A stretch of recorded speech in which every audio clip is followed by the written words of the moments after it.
It is the wee hours of the morning on Wednesday. It is Wednesday, my dudes, and time for an old man yapping.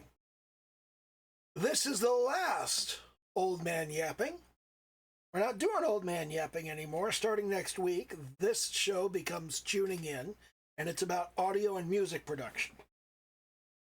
And we're adding a new show on Friday called Building Out, which is about game design and development and actual coding. But the whole channel is really about game design and development, because that's kind of what I'm doing over here. And I'm trying to really sort of buckle in and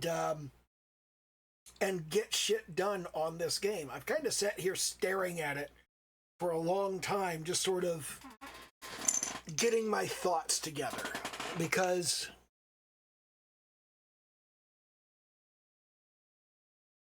I really had no idea how much time and energy the art of a game takes up. I thought it would take me less time to learn how to do the art. I thought it would take me less time to build the art. But let's do a quick reality check. There are going to be 10 different enemies in the first level of this game. And those 10 different enemies in the first level of this game, each of them has a standing animation, a walking animation, a running animation, and an attack animation, and a dying animation. And each of those has 8 different frames. It's an 8-frame animation. It's not a very long one, okay? So that's 40 frames of animation. But I also need all of those in 8 different directions. So that's 320 frames of animation for each of 10 enemies. That's 3,200 frames of animation just for the enemies.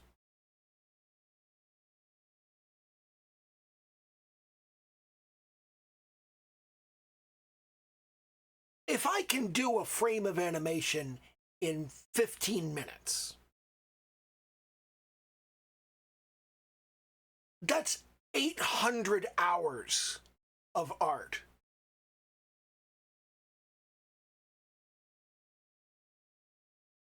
That's an immense quantity of time. And until you actually look at it and you go, well, what is the real scale of this? What is the real effect here?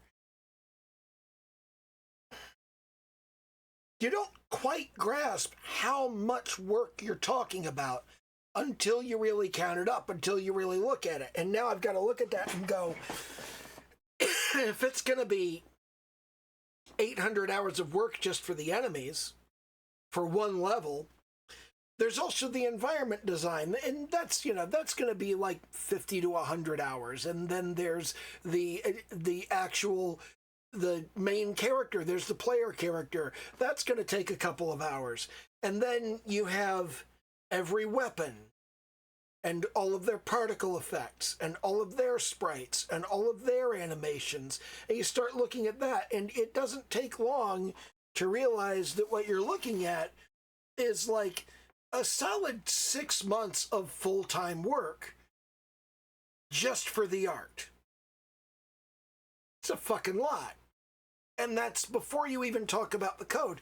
The code isn't even that big a deal.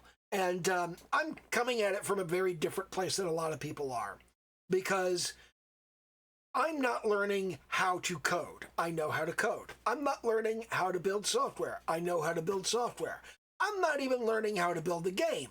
I know how to build a game. What I'm learning is how to build a game in the Godot engine. And I'm working on a type of game that I haven't built before. So that's the two things that I'm working on, is how do I fit my existing knowledge into this engine and build the thing that I'm trying to build? That's not a huge problem. When I buckled in and started building my clicker game, the clicker game took 2 days to write. Of course, it's all in one, like, 4,000 line process function in the main object. It's not by any stretch of the imagination an example of how you should be writing anything. but it had the configuration menu, the settings dialog, it had save and load and offline progress. It had all of the complex shit you need to have, and it only took a couple of days because I knew what I was doing. You know, with Gato, I don't know what I'm doing very well. I used Gato for the clicker game too, but the clicker game is just like, you're just updating labels. That's all you're doing. Once you know how to update a label, you just update the label. You know, all of it is just like this one core processing loop. It didn't take long at all. And the thing about building a horde survival roguelike is that as you build it, you develop patterns, and I'm trying to develop these patterns because I want to use them in other stuff. I want to use the things that I build in this game to build future games. Like, the enemies that I'm putting into this game are the same enemies that I intend to use in a planned tower defense game that I'm going to do at some point after this. I will probably use some of those same designs for enemies in a planned sort of JRPG style game. It's like combination JRPG visual novel thing. I'm still thinking about how that's going to fit together. And there's all of this stuff that gets reused over and over and over again. And then there's the question of, you know, the elephant in the room is that I need these games. I need these games I build to make money. They don't need to make a lot of money real quick, but they do need to make money. And the amount of money they make needs to be improved over time. And there are a bunch of things that I'm looking at with that. And I look at stuff and I go, could I build this? Well, yeah, I could build this. Well, how long would it take me to build it? And how much would the resulting game sell for? And the answers to those are not very promising. I think the most promising model I've seen for a game that I could totally build and would actually be like something I could sell for a good price point. I liked Mouthwashing. Mouthwashing was a good game with a good story, and it was within my abilities in terms of the graphical fidelity and the audio. But that's not really a kind of game that I want to build. I feel like you have to have a really compelling narrative to do a game like Mouthwashing, and I don't have one like in my back pocket right now. So because I don't have a really compelling narrative to pull out and go, yeah, that would be the basis for a game like this, building a game like that would just be a waste of time. It wouldn't be interesting. So I like the idea of a horde survival roguelike because I like them, I enjoy them. It's a type of game that I like playing. I put way too much time into them. I actually bit the bullet and bought the Ode to Castlevania DLC for Vampire Survivors. And I don't even really like Castlevania.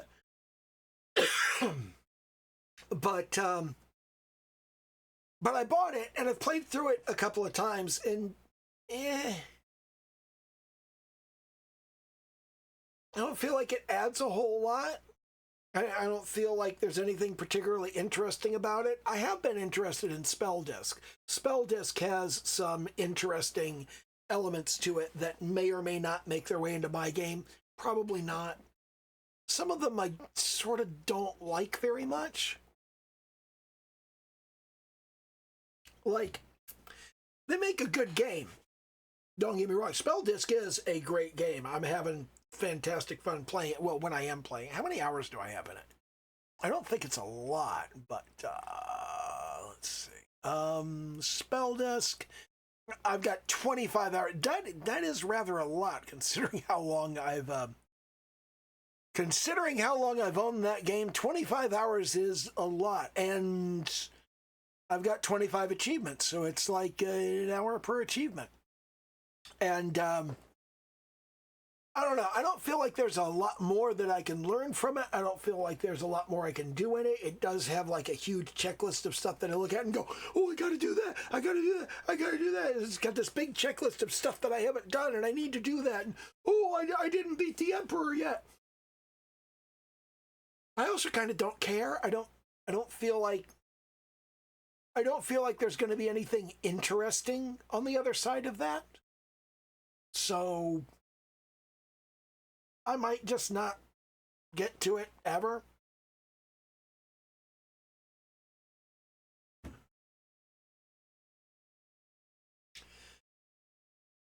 What interests me about building games is building the reusable aspects and being able to put something together fairly quickly. And I haven't been buckling in and just like learning my way around Godot on simple basic things, and that's something I'm probably going to have to put some time into, is just building small simple things in Godot and going, how can I modify and improve this so that it fits in other games that I do?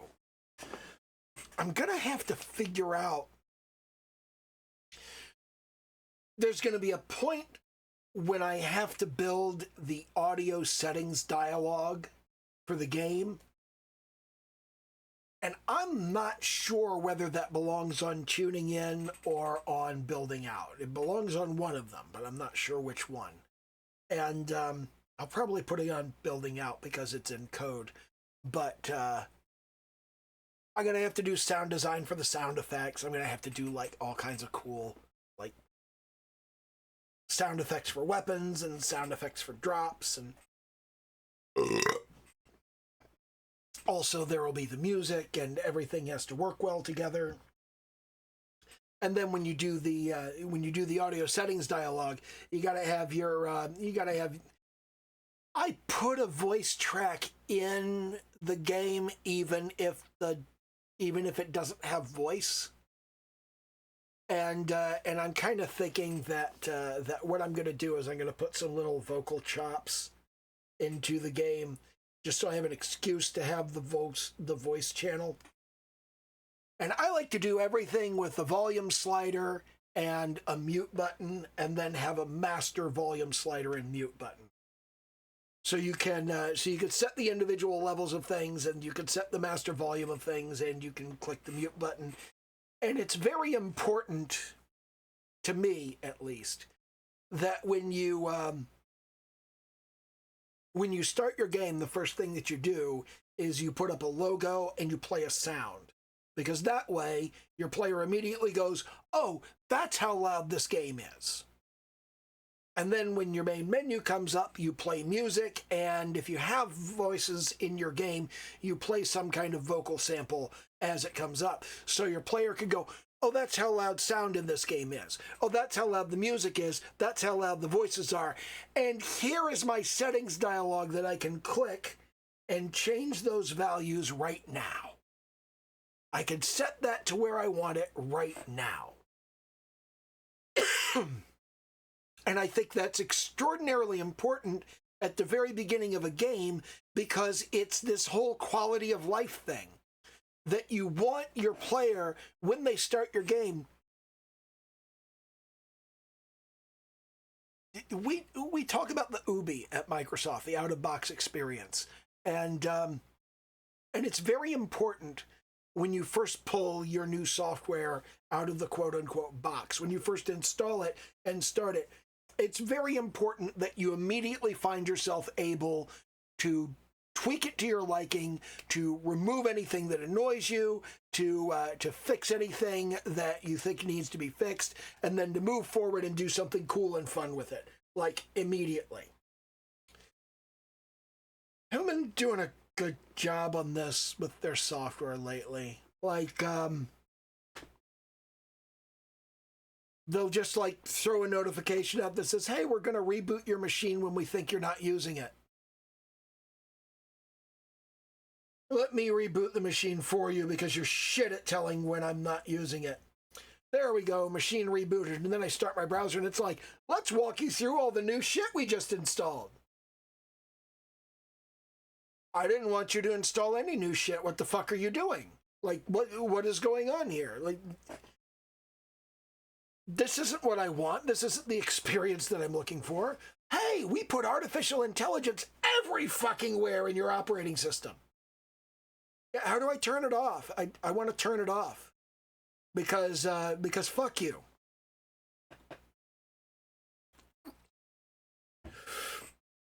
Energy usage of large language models and generative AI is dramatically overstated. And the reason is that almost every major data center that's being monitored for energy usage in the use of AI is powered by hydroelectric power. And hydroelectric power uses water to turn turbines. And they're counting that water as being used by the AI.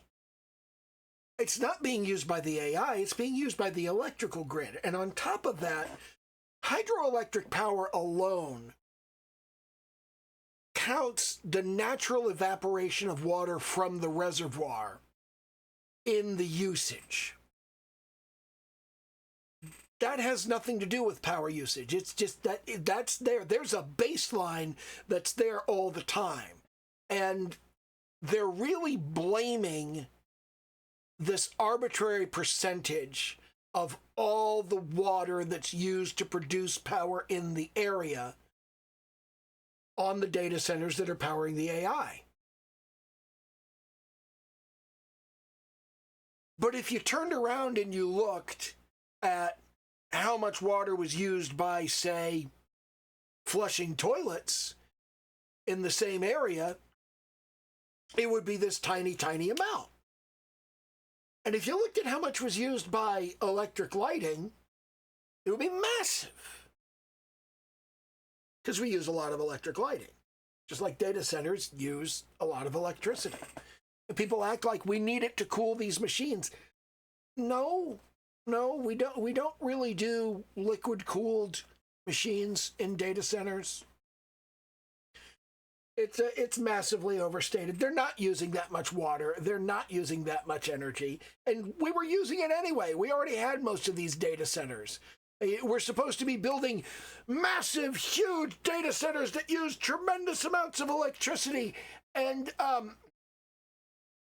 we don't need them. They're not necessary.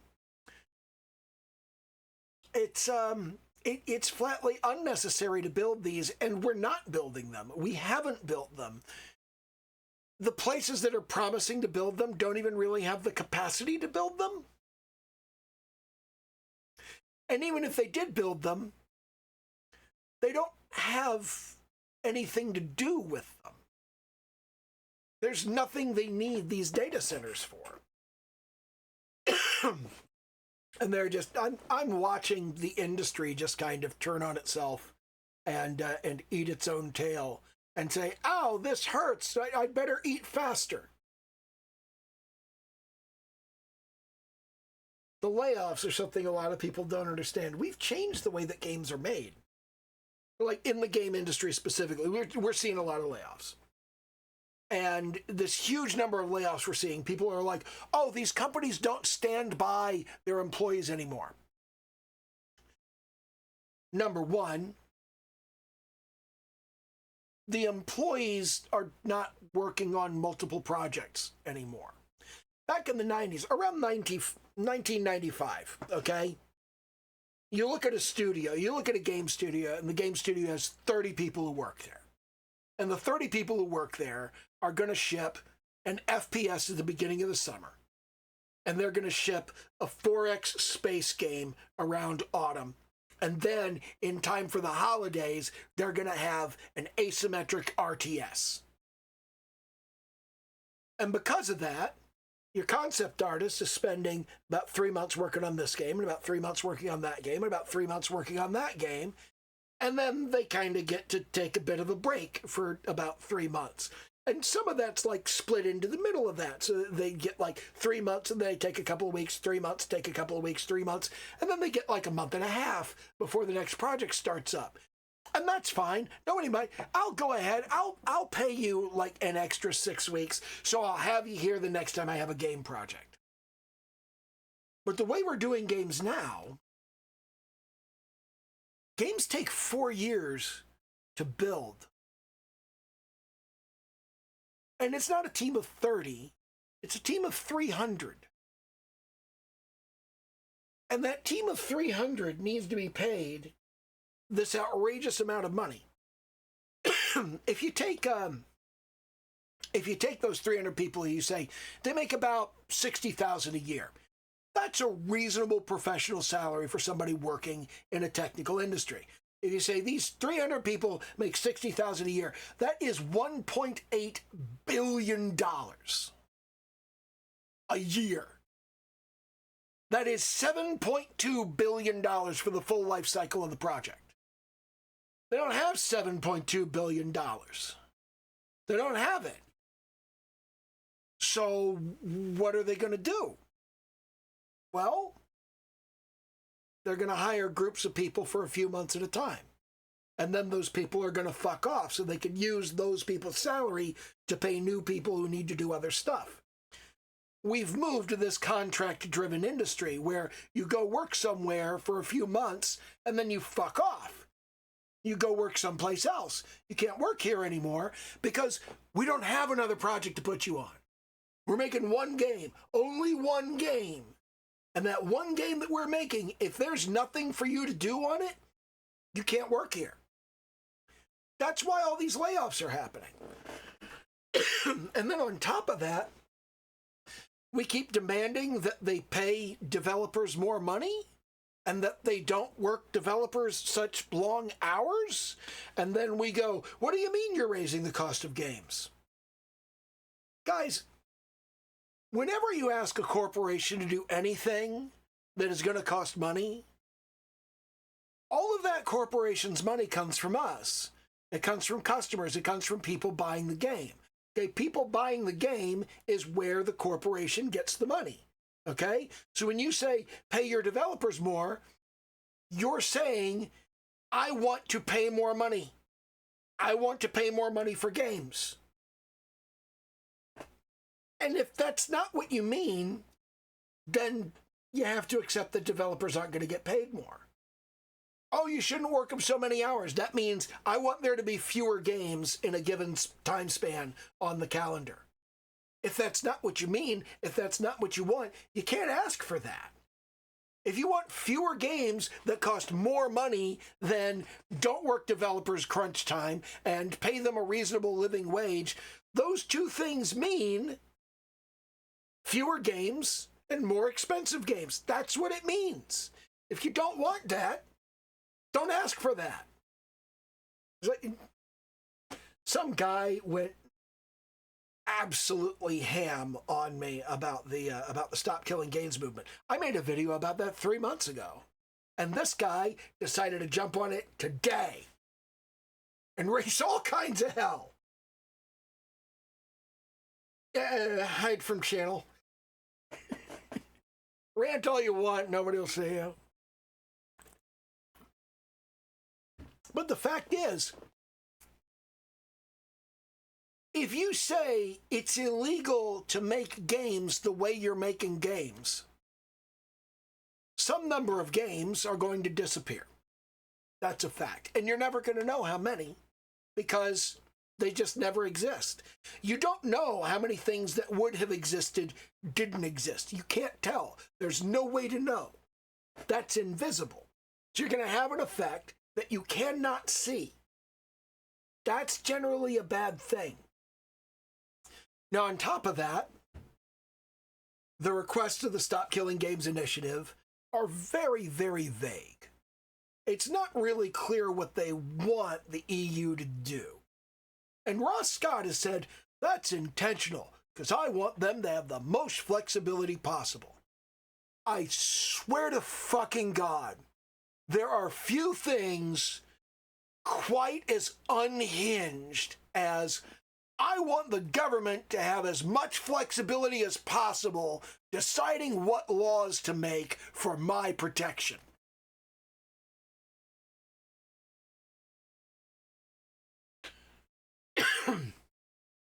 Have they ever done a good job of this? Like, even when you tell them exactly what you want, don't they typically fuck it up and make laws that literally make things worse? And you want them to have more freedom? You're a loony. That's not how this shit works. Everybody's upset about the games industry being the way it is, and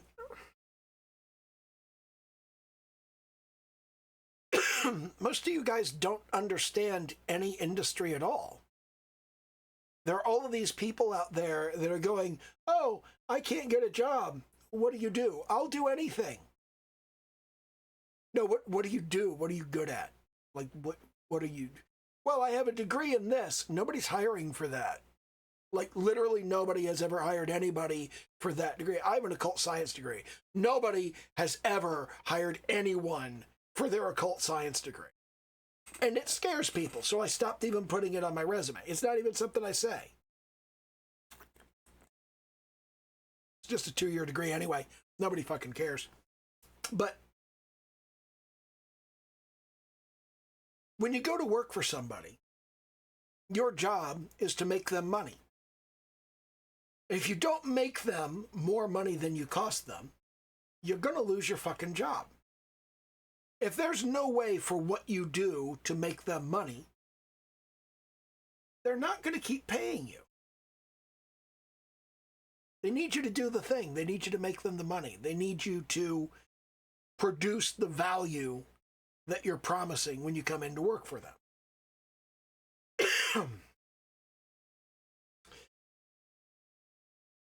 I'm not producing a great deal of value here for myself. I mostly spend my time sitting here gnawing my fingers down to the quick and trying to figure out how the fuck, I mean, this isn't even that difficult a game. If I could afford to have a team of like 5 people, if I had $250,000 and I could pay 5 people to work with me on this, I could get it done in like 6 months. And I could market it and I could do a fairly good job of it. But I don't have $250,000. So I can't do that. I don't have enough money to pay anybody. I just got to do all this shit myself. And that's not going to be easy. But at the same time, I like the idea that I'm going to be doing this shit myself. I like the idea that everything I do on this game is going to be me doing my shit. I like that. I like the whole solo thing. I don't like the 6-year time frame. I don't like that it takes so fucking long to build the thing. Actually, it's not a 6-year time frame. I think I started working on the Horde survival concept a 1.5 years ago. And it's probably going to be another 2 years.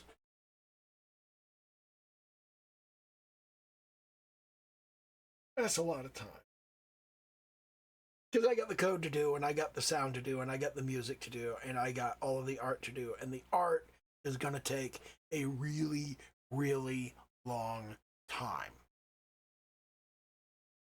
Unless I get really, really quick at doing the art. And I've been thinking maybe I should learn Blender so I can do 3D models and just like instead of doing 8 different angles of 2D painting, I can just take the model and I can put it at a given position within an animation and I can spin it and do like, here are the 8 different rotations. And then I can do that at whatever angle I want, and I can do the look and feel that I want, and maybe I need to pop open Blender and do some work.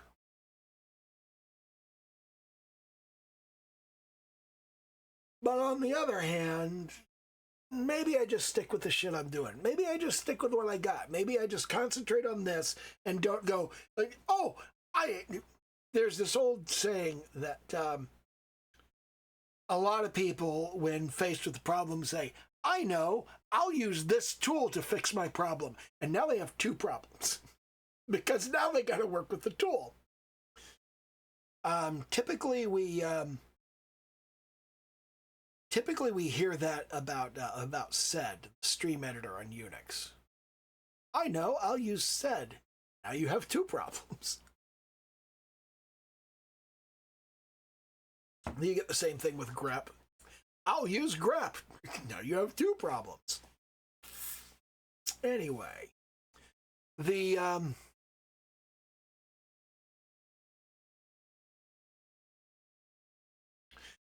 thing I need to do moving into the next year is, and this is the 5th year, I think, of yeah. Let me check real quick. I think I did 3 seasons of Sketch Weekly playlists. Yeah, I did 3 seasons of Sketch Weekly, and then I did a season of Showing Up and a season of Old Man Yapping, and we are about to enter the 5th year of this channel. Man. 5 years and still only 400 subscribers. I suck at this. This is kind of awful. I'm not good at the YouTube. I'm not good at getting popular. Usually I stumble into being popular and then put a bunch of stuff together. And this time I was like, okay, I'm going to put my stuff together. And if I get popular, I get popular. Honestly, I think the popularity will come once I actually have something that doesn't suck. I do not expect anybody to give a single shit what I am building until the demo is finished. I think when the demo is finished, and if it's good, I think then I'll start to get people that actually give a shit about what I did. And I'm not sure what I want to do at that point. So kind of the concept that I'm thinking about is I do the demo on itch.io, and then I do a kind of mini version of the game on itch.io, and then I do the full version of the game on Steam. So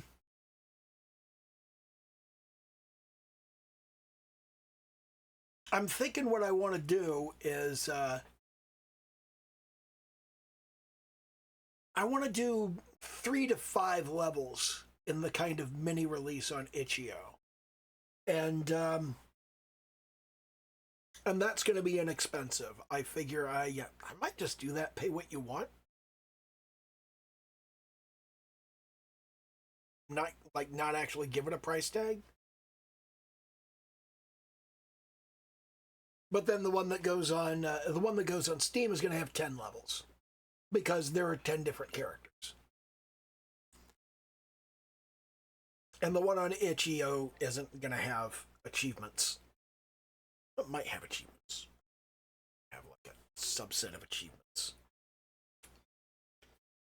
I don't know. I've got a lot of room to make decisions on this. I just kind of, the plan that I have is a 1-level demo on itch.io and then a 3 to 5 level mini version of the game that sells for money.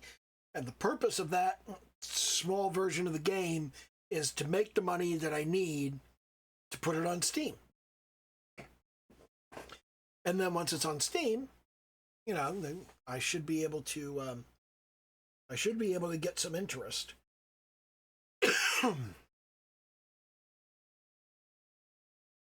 I do not expect this to make a buttload of money. I don't expect it to make more than like a few $1,000s. But I intend to use that few $1,000s to fund the next game because it's all about it. It's all about the stepping stones. It's all about the ladder. It's all about getting from this step to the next step. That's what matters.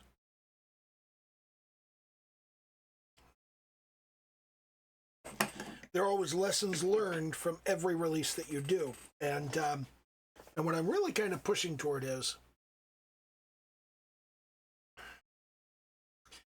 I have this idea for the JRPG visual novel thing that I'm not sure whether it's going to work.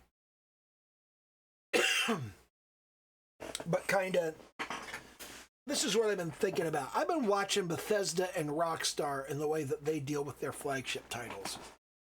And I think what Rockstar does well is twice a year, they release major content updates to GTA Online that cost nothing. It's just content update. And every week they do like bonuses and sales and shit like that. But they do these 2 major updates every year. And they do holiday events and shit like that. And they also sell shark cards. And I like the shark card concept because the shark card gives you in-game currency that you could have gotten through playing the game. But fundamentally what you're paying for is, I don't want to waste my time building up this money. I would rather spend my time building up the money because honestly, it would cost me $100 to get the amount of money that I could get in a week of just playing GTA Online for a couple of hours a day. I can make $1.5–2 million in 2 hours of play. I cannot imagine spending the 25 or 30 bucks of real money it would cost me to make money for 2 hours in GTA Online, because that's like, hey, here's some money so I don't have to play your game and have fun. This is what the game is for. What is wrong with you? I do think that's a good thing for like people that want to have their stuff and just like they go, ooh, I want to buy that new thing. Oh, but I would have to play for like 8 hours, and I don't want to play for 8 hours. I want it now. Here's some money. I get that. I understand that. So I like that as a monetization strategy. I like the GTA Plus monthly that gives you a weekly bonus on specific activity that is not a new and different bonus, but an additional bonus to what every player gets. I like that. I like the way they paint that. I like the way they put that together. I like that they give you access to vehicles other people can't buy, that they give you a massive garage to put lots and lots of vehicles in. I think the way they've designed that is really great. But then you turn around and you look at how Bethesda do it. Bethesda do a limited number of paid DLCs that launch. And with Elder Scrolls Online, it's kind of an ongoing thing. But they also have the Creation Club, where you pay a little money and you get this thing that changes your game slightly. And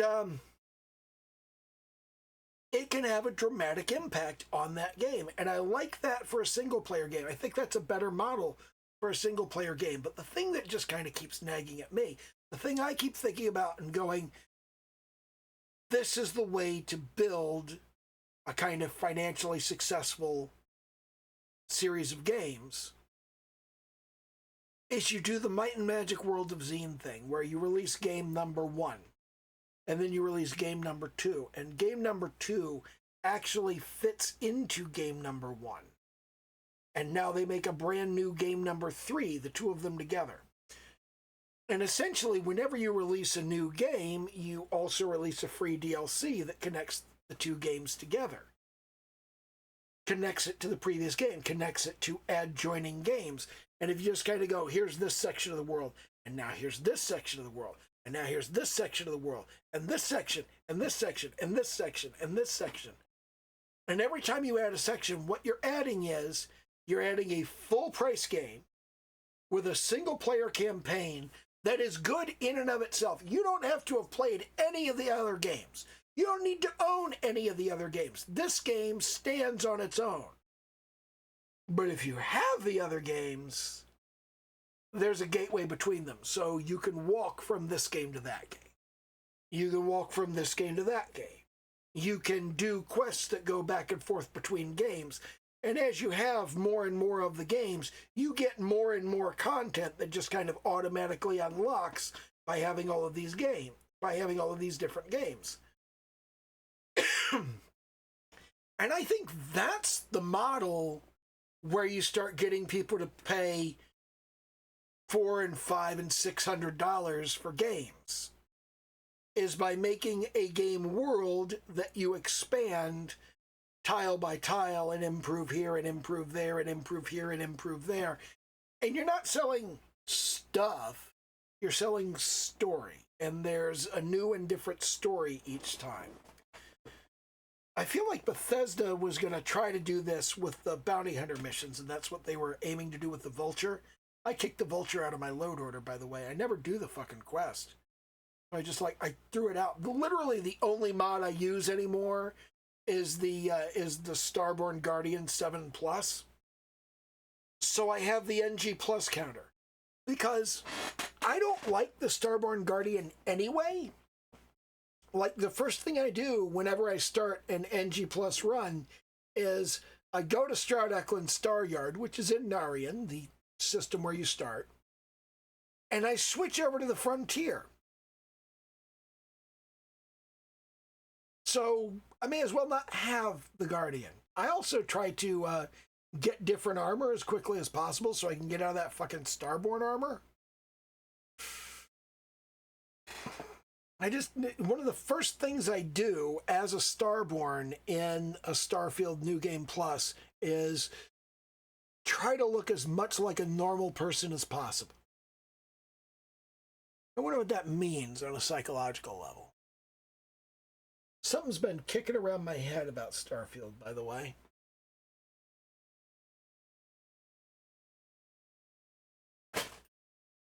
And the thing that's been kicking around my head is this. See, people have been complaining that you go to a point of interest. It's like you go to the abandoned cryolab. And all of the things are in the same place. If you go down to the end of the vent where you start out, the first place that you can go, there's a vent. That's how you get access to the facility. If you go all the way to the end of it, there are always 2 dead scientists. And next to the 2 dead scientists is a little crate that has 2 random aid items in it. They might be zipper bandages or an immobilizer or heal paste or whatever. It could be anything. It's some kind of first aid item. There's 2 of them and they're different. And then as you go through the cryolab, you get to one point and there's a scientist's legs hanging down out of a hatch on the ceiling. And that scientist has the key to the research lab. And people go, it's the same. Every abandoned cryolab has that guy with the research lab key hanging out of the vent.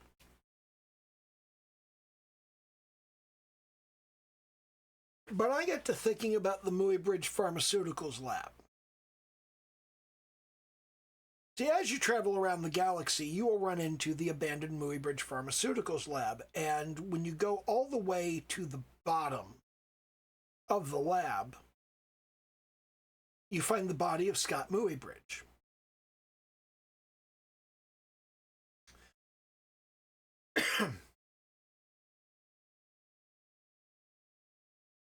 In every abandoned Muybridge Pharmaceuticals lab, at the bottom, you find the body of Scott Muybridge, founder. You find notes on computers and slates that talk about his desperation in exactly the same terms. And this location is clearly a unique location. There's only one of these. But it reappears over and over again throughout the galaxy. You see it over here, and you see it over there, and you see it over there. And to make matters worse, there's a static one that's been placed in a consistent location. Not only is the abandoned Muybridge Pharmaceuticals lab duplicated multiple times across the galaxy, there's one that is specifically located on a specific planet that you're supposed to go to. There's a mission that leads you there. I don't remember the exact details of the mission, but I think it was one of the artifacts missions. I had to go to the bottom of the Muybridge Pharmaceuticals lab. I have actually found 2 abandoned Muybridge Pharmaceuticals labs on the same planet. Both of them with Scott Muybridge's body in the bottom. And here's the thing.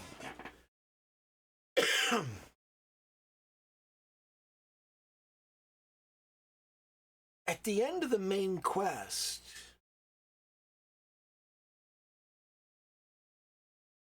you do that quest with the parallel universes, and the artifact is causing the universes to be separated, and you have to pick which one to save, or you can collapse the wave function and you can get them both, and you can save everybody from both of them. And if you do that, then you have a corpse of the engineer and the living engineer at the same time, and it freaks them out and it worries them, and they're like, what the fuck does this mean?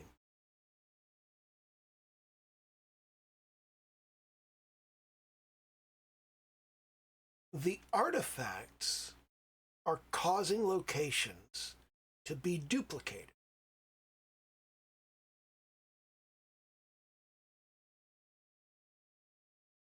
These locations aren't duplicated because the developers are lazy and stupid and just copied and pasted everything. The locations are duplicated because the artifacts are copying and pasting them among universes. Every time you go to a new universe, everything moves around. Everything's in a different place. And you tell the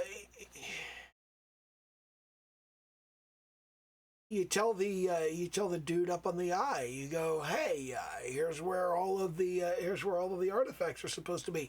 And he goes, well, they were in different places.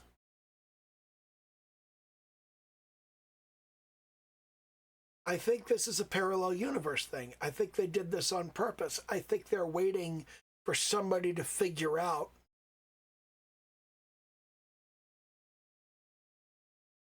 that it's the actual in-game events that are causing outposts and points of interest to be duplicated.